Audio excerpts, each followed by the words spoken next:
Alan the alien gave Mark and his brother Oliver one goal: end Thrag, for good.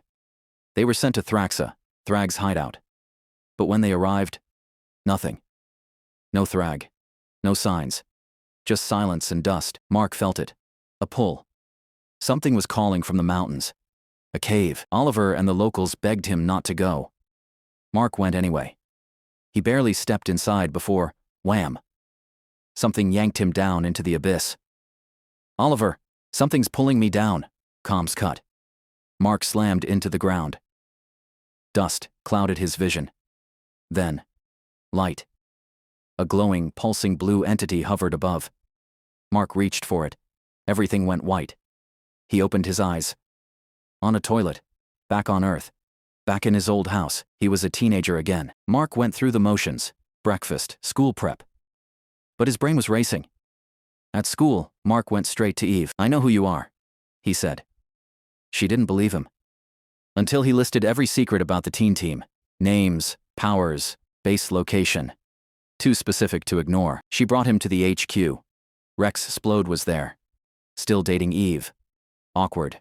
Robot called Mark a potential spy. So Mark dropped a bomb. "I know who you really are, Rudy." Robot froze. "No one should know that." He finally spoke. "Use your knowledge carefully." Mark didn't tell his parents. Not yet. But the pressure grew. The weight of secrets, of destiny. That night, he snapped. He flew into the sky, shouting, "Stop it!" No answer. Just stars. Mark started hero work early, stopping villains, saving people. But then, it happened. OMNI-MAN, flying overhead, mid-battle. Nolan noticed. Back at home, he cornered Mark. "You have powers." Mark stayed calm. "Let's talk outside. One question.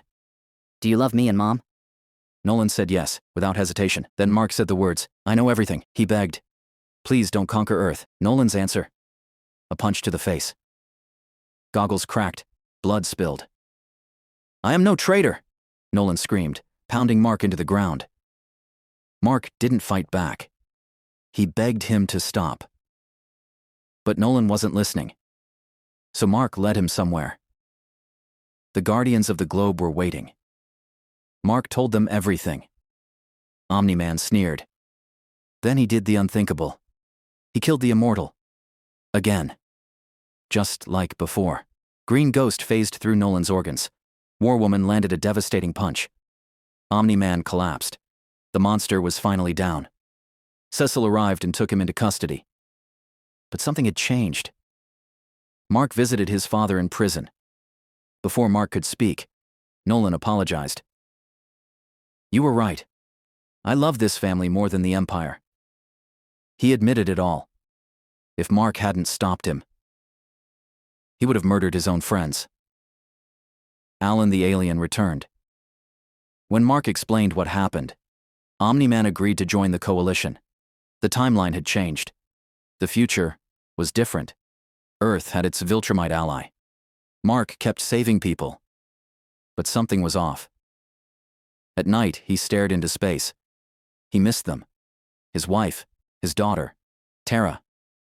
The glowing alien entity reappeared.